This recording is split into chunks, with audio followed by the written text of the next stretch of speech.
بسم اللہ الرحمن الرحیم نحمده ونصلی علی رسولہ الکریم اما بعد۔ سیدنا حضرت ابو ذر غفاری رضی اللہ تعالیٰ عنہ فرماتے ہیں کہ میرے محبوب حضرت محمد مصطفیٰ صلی اللہ علیہ وسلم نے مجھے نصیحت کرتے ہوئے ارشاد فرمایا، تم جہاں کہیں بھی رہو اللہ سے ڈرو، قطع ہو جانے کے بعد نیکی کر لو کہ برائی کو مٹا دیتی ہے، اور لوگوں کے ساتھ حسن اخلاق سے پیش آؤ۔ ایک بزرگ نے بیان میں یوں فرمایا، تم اللہ سے ڈرتے رہو جہاں کہیں بھی رہو۔ جہاں کہیں کے معنی میں بڑا عموم ہے، خلوت میں رہو، جلوت میں رہو، یعنی لوگوں کے ساتھ رہو یا اکیلے رہو، اپنے جاننے والوں کے ساتھ رہو یا اجنبی لوگوں کے ساتھ رہو، مسجد میں رہو یا گھر اور بازار میں رہو، عبادت میں مشغول رہو یا دنیاوی کاموں میں لگے رہو۔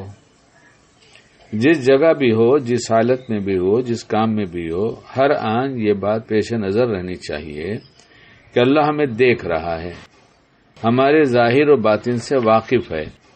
ہم اپنے ظاہری اعضاء و جوارح یعنی ہاتھ، پیر، آنکھ، کان، زبان سے جو کچھ کر رہے ہیں ان کو بھی وہ دیکھ رہا، سن رہا اور جان رہا ہے، اور جو ہمارے اندر کے چھپے ہوئے بڑے گناہ ہیں، تکبر، حسد، بدگمانی وغیرہ، ان کو بھی اللہ تعالیٰ جانتا ہے۔ خود اللہ جل شانہ کا ارشاد ہے، اللہ تعالیٰ نگاہوں کی خیانت کو بھی جانتا ہے اور سینوں میں جو چیزیں چھپی ہوئی ہیں ان کو بھی جانتا ہے۔ لہذا اس کا خیال رکھیں کہ ہم جہاں بھی رہیں ہمیں خیال ہو کہ اللہ ہمیں دیکھ رہا ہے، تاکہ ہم ڈرتے رہیں، اور اس ڈر کی وجہ سے کرنے والے کام کرنے کے ساتھ ساتھ جب گناہ والے کام کو ہم چھوڑیں گے تو متقی بن جائیں گے۔ اور تقوی کے بارے میں امیر المومنین نے یعنی حضرت عمر رضی اللہ عنہ نے حضرت ابی ابن کعب رضی اللہ عنہ سے پوچھا، تقوی کسے کہتے ہیں؟ انہوں نے فرمایا، امیر المومنین، کبھی آپ کا گزر ایسے راستے سے ہوا ہے جہاں دونوں طرف کانٹے دار جھاڑیاں ہوں؟ فرمایا، ہاں، بارہا ہوا ہے۔ فرمایا، ایسے راستے سے گزرتے ہوئے کیا کرتے ہیں؟ فرمایا، اپنے کپڑوں کو، اپنے بدن کو سمیٹ کر درمیان سے احتیاط کے ساتھ نکل جاتے ہیں کہ کہیں کوئی کانٹا کپڑے کو نہ لگ جائے اور بدن کو نہ چبھ جائے۔ حضرت ابی ابن کعب رضی اللہ عنہ نے فرمایا، اسی کا نام تقوی ہے۔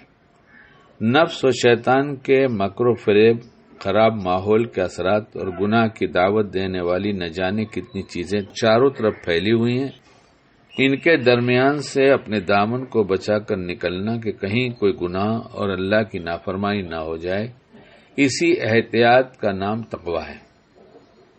تقوی کوئی الگ عمل نہیں ہے، جیسے نماز، روزہ اور زکوٰۃ مستقل عمل ہے، بلکہ تقوی صرف اس کا نام ہے کہ ہر وقت اس پر نگاہ رہے کہ ہم سے کوئی غلطی نہ ہو جائے۔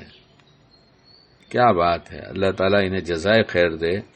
یعنی تقوی کی تشریح کتنی آسان کر دیا کہ ہر وقت خیال رہے کہ ہم سے کوئی غلطی نہ ہو جائے۔ اللہ ہمارے بڑوں کے سائے کو تا دیر قائم رکھے، ہمیں ان کا ادب سکھائے اور ان کی باتوں پر عمل کی توفیق دے۔ یعنی کتنا آسان کر دیا ہے کہ ہم سے کوئی غلطی نہ ہو جائے، اسی کا خیال رہے بس۔ اور چونکہ خیال دل میں ہوگا، اس لیے خود رسول اللہ صلی اللہ علیہ وسلم نے اپنے قلب اطہر کی طرف اشارہ کر کے 3 مرتبہ فرمایا، تقوی یہاں ہوتا ہے، تقوی یہاں ہوتا ہے، تقوی یہاں ہوتا ہے۔ یعنی دل میں اللہ کا خوف ہو اور یہ خیال رہے، احساس ہر وقت بنا رہے کہ چونکہ اللہ دیکھ رہا ہے، اللہ پاک ہمارے ساتھ ہے، اللہ ہمارا دل بھی دیکھ رہا ہے، اس لیے ہر وقت یہ خیال رہے کہ ہم سے کوئی غلطی نہ ہو جائے۔ اور غلطی ہو گئی، بندے ہیں، تو پھر فوراً ہم توبہ کر لیں۔ پھر وہ غلطی کی وجہ سے اگر متقیوں میں سے نام کٹ بھی گیا تو پھر فوراً متقی بن جائیں گے۔ متقی رہنا ایسے ہی آسان ہے جیسے باوضو رہنا، یہ حضرت تھانوی رحمۃ اللہ نے فرمایا ہے۔ اس لیے اگر کوئی غلطی ہو گئی، تقوی ٹوٹ گیا، تو پھر توبہ کر کے پھر متقی بن جائیں۔ اللہ ہمیں باعمل بنائے۔